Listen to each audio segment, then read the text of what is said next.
No nii, oleme jõudnud siis skeemipesa kaameraga siia ülikooli väga salajastesse katakombidesse. See on siis üks labor, mis on veel renoveerimata, siia peaks tulema siis tulevikus elektrimasinate labor. Aga täna meil on siin niisugune väike eksperiment, et mõõdame elektriauto elektriparameetrit siis ühesõnaga. Ja meil on siin üks tippteadlane, Lauri Kütt Aalto ülikoolist, kes siis teeb meil siin üks eksperimenti, mõõdab siis elektrikvaliteedi parameetreid. Et Lauri võib-olla räägi natukene sellest autost kõigepealt, et mis autos on ja kui palju selle võimsust on ja kuidas üldse nagu elektriautoga sõita on. Tere sina. Ütleks nii, et elektriauto on päris hea auto tegelikult. Kuigi natuke liiga kallis.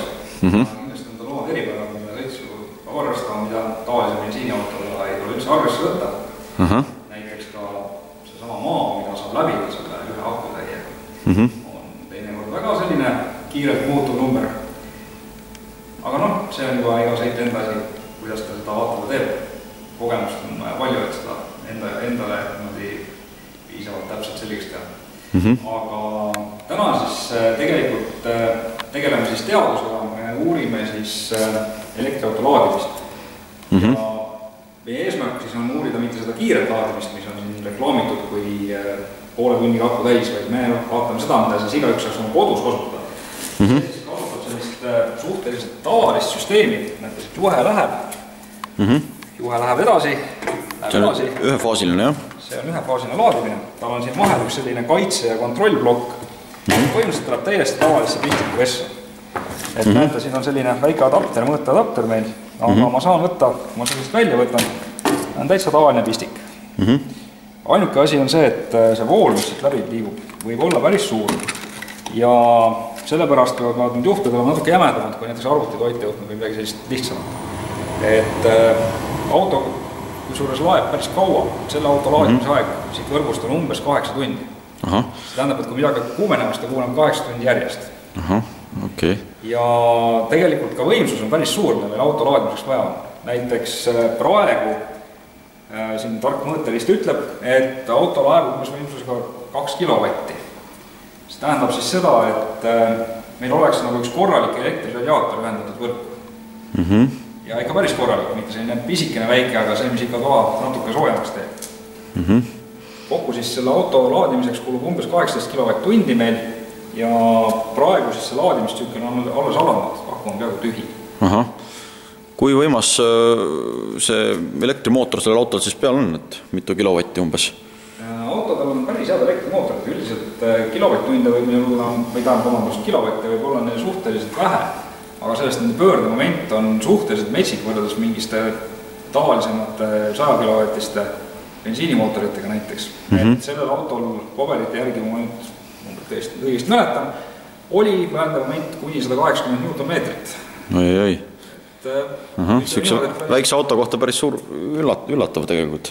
Jah, et selleks on ikka päris korralikult bensiinimootorit, et samale tasemele jõuda. Ta on muidugi natuke raske see auto täna akudele, sellepärast et see kiiremus ei ole ka niimoodi, või dünaamika ei ole nii fantastiline, kui võiks oletada. Aga aku siis selle eest peab ka olema vastav, et see aku siis mahutab kuskil 20 kilovatt-tundi ja sellega saab siis ideaalsetel tingimustel läbida, noh, mitte ideaalsetel, aga rahulikes tingimustes saab läbida kuskil 100 kilomeetrit. See võib päris tüütu olla tegelikult, kui nüüd vaja teadust teha, nii auto vaja tühjaks võtta, et saaks täiesti tühjalt hakata laadima. Aga mis vahe nüüd on sellel aeglaselt laadimisel ja selle kiirel laadimisel, et miks siis on kasulikum aeg-ajalt nagu seda aeglast laadimist teha, mitte kogu aeg seda kiirlaadimist? Aeglaselt laadimisega saab kindlasti aku rohkem täis. Et kiirlaadimine on siis väga suurte voolude ja väga suurte võimsustega, aga auto aku ei võta vastu. Ta ei võta vastu nii kaua, nii suurt võimsust, et aku laadimisolekust sõltub see, kui palju ta jõuab võimsust vastu võtta. Aku eluiga vist on ka pikem kui aeglaselt kogu aeg laadida? Jah, seda küll, et ta ei kuluta kogu seda protsessi või kogu seda ressurssi nii kiiresti ära. Praegusel juhul siis me uurimegi siin seda tavalist laadimist, sest see on kõige selline... Mõtlen siia ka. Kõige tõenäolisem, mida hakatakse kasutama. Kiirlaadijad ikkagi on natuke kallid ja nad on natuke kaugel kõikide inimeste kodudest. Ei ole ju mõeldav, et lähed 5 kilomeetri kaugusele autot laadima. et ikkagi automaja ette ja saba seina. Ja mis aparaadid meil siin siis järgi ühendatud on? Praegu meil siin põhiaparaat, mida me kasutame, on Chauvin Arnaud Power Quality Monitori nimeline seade, ehk siis toite kvaliteedi analüsaator. Ja selle seadme hea omadus on see, et ta kohe näitab siin meile ka need kõverad välja, mis siin võrgus toimuvad. Olgu siis öeldud niimoodi, et meil tegelikult on vaja kõikidel võrguseadmetel, mis võrku on ühendatud, on vaja, et nii pinge kui vool oleks võimalikult siinuskujuga. Praegu selle ekraani peal on pinge on see pidev joon ja punktiirjoon on vool. Ja siit võib näha, et ega ta nüüd päris siinus ei ole, ta meenutab nagu sellist üles-alla käivat siinust küll, aga ta meenutab. Silm oskab seda küll sarnaseks pidada, aga elektriliselt on siin vahe sees. See on nüüd maja elektrisüsteemist tulenev moonutus ilmselt, et seda ei põhjustanud auto ilmselt. Jah, see pinge moonutus on majasüsteemist tulenev. Aga kui see elad ka liiga kõrgeks, ütleme niimoodi, et praegu me võime vaadata siit ka statistilisi numbreid. Näete, see number, mis siin on, pinge moonutustegur, on 4,5, 4,6 ja standardi järgi see tohib olla kuni 8. Ja üldiselt, kui juba 8-le ligineb, siis seadmed hakkavad otsi andma, mis meil võrku on ühendatud. Et ega nendele seadmetele näiteks arvutitoiteplokid ja telefonilaadjad ja kõik muud telekad näiteks, nemad ei tahagi väga moonutatud pinget. Ega sa ei tea, kas selle elektriautol on ka mingisugune blokeering peal, et näiteks kui see THDU on ikka väga metsas, näiteks mingisugune, ma ei tea, 15% või midagi sihukest, et kas ta nagu äkki lülitab üldse selle laadimise tagant välja või? Võib ka nii juhtuda. Et tal on päris palju intelligentsi ja see ei ole kunagi sellist olukorda olnud, et ei oska praegu kinnitada midagi. Aga siit on näha ka siis auto laadimisvool. Sellel teljel on siis vool ja näete, vool on siis -16 kuni põhimõtteliselt 16-ni antud, aga see on siis hetkväärtustena. Kui me räägime nüüd efektiivväärtustest, siis efektiivväärtus arvutatakse kokku siin ja see on siis 9,5 amprit. Ja pinge meil on siis 228, ligi 230 volti.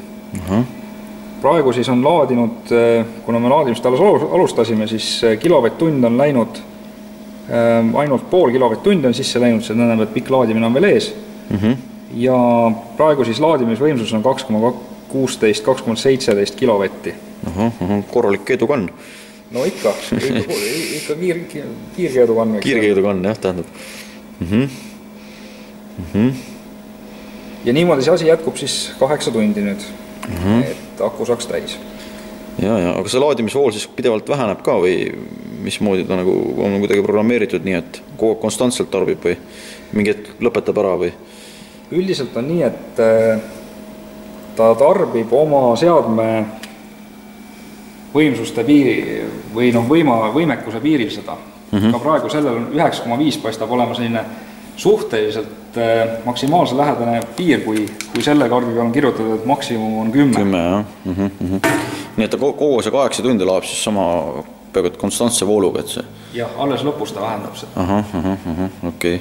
Ja lõpus on siis see, et kui me nüüd vaatame seda lõpupinge voolukuju, siis ta panebki selle viimase protsendi paneb nüüd hästi ettevaatlikult sinna akusse. Kiirlaadimisel saab akut laadida ainult kuni 80%-ni. Sellest, et aku rohkem vastu ei võta ja siis lõpetab kiirlaadimine ära. Selle laadimisega saab aku kuni 100%. Et see on nüüd üks olulisemaid vahesid, mis kiirlaadimisel sellel on. Et kindlasti ei saa nüüd öelda, et milline üks või teine parem, sellepärast, et tavaliselt inimene kasutab ikkagi ära, ega keegi niimoodi 0-100 seda akut kogu aeg tühjaks ja täis ei lae.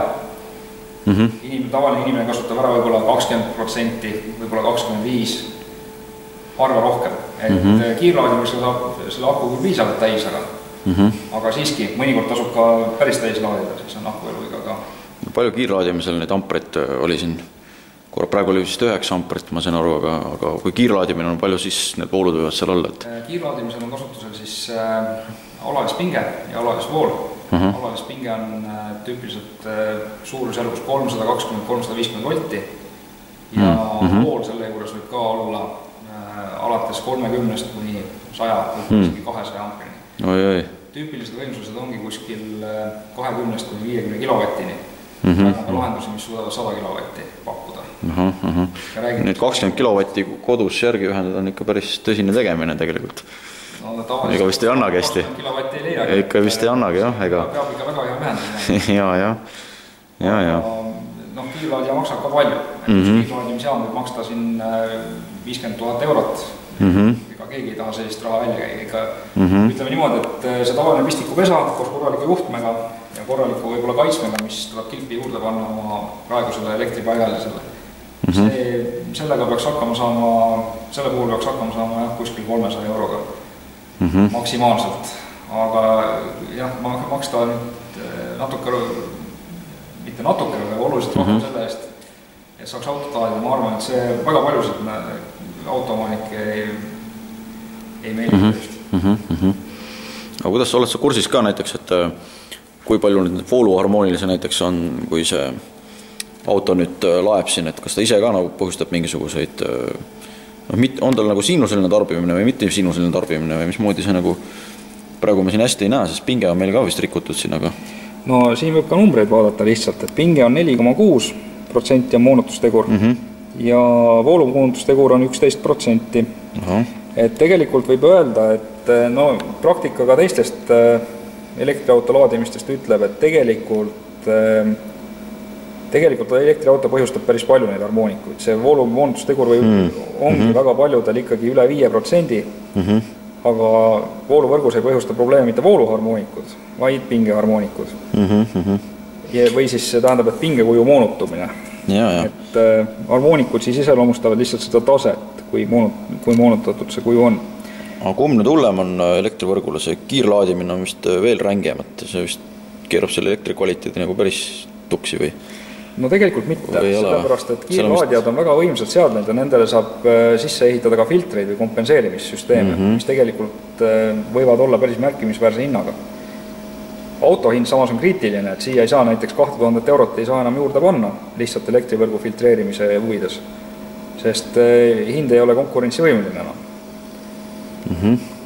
Et elektrivõrgus ongi, küsimus on selles, et kui palju võrk kannatab selle all, et näiteks kui võtame tavalise koduvõrgu kuskil väike elamu piirkonnas, 5 maja omanikku ostavad endale elektriautod ühel hetkel ja hakkavad laadima. Ja nüüd küsimus ongi selles, et mis juhtub võrgu koormusega. Elektriauto koormus on suhteliselt suur. Teinekord terve majapidamise koormus ei ületa kilovatti. Pesumasinaga jah, pesumasin ja elektripliit sees on, siis võib tulla samasugune selline samasugune koormus. Koormus. Et väga tihti seda juhtub, kui ei ole elektrikütet. Ja ka kodupiirkonda või eramaja piirkondade võrgud, ka need on ehitatud sellise suhteliselt väikese koormuse jaoks, on arvestatud, et kõik inimesed korraga ei kasuta kõiki elektriseadmeid. Samas, kui elektriautod ühendatakse võrku, siis see võib anda kohe 5 majapidamise elektrikulu juurde, mis juhtub võrgus, kas pinge on 230 volti või on 210 volti, see on üks küsimus, aga teine on ka see, et kui hea on pinge siinuskuju. Sest et pinge siinuskuju lähebki paigast ära sellega, et meil on väga palju voolumoonutusi. Voolumoonutused põhjustavad siis pingemoonutusi. Siinuselise pingemoonutusi. Ja mitte siinuseline pinge omakorda põhjustab lisakadused jälle igal pool mujal, nii et trafodes ja kaablites ja nii edasi. Et see on see küsimus. Praegu sellele isegi vastust ei ole, sellepärast, et need pingekvaliteedi ja toitukvaliteedi küsimused ei ole olnud nii tähtsad. Samas nüüd jällegi, kui tulevad elektriautod, mis on väga võimsad tarbijad, siis tuleb kohe aktiivselt päevakorrale. No meie uurime siin ka seda, et mis tegelikult võrkudes hakkab juhtuma, kui elektriautod pannakse laadima ja suuremas koguses. Ühe elektriauto elab iga võrku üle, aga 10. On sul kogemust ka mingite teiste automarkidega, et näiteks täna on meil siin mingi Mitsubishi, aga näiteks võib-olla, ma ei tea, äkki seal Soomes Aalto ülikoolis oled mingite teisi autosid saanud proovida või ei ole sellist kogemust praegu? Et kuidas nad nagu erinevad, et milline see kõige võrgusõbralikum auto on näiteks või äkki on kuskilt artiklitest midagi välja tulnud? No tegelikult kuna ma kommertshuvisid ei teeni, siis ma praegu ei hakka ühtegi auto.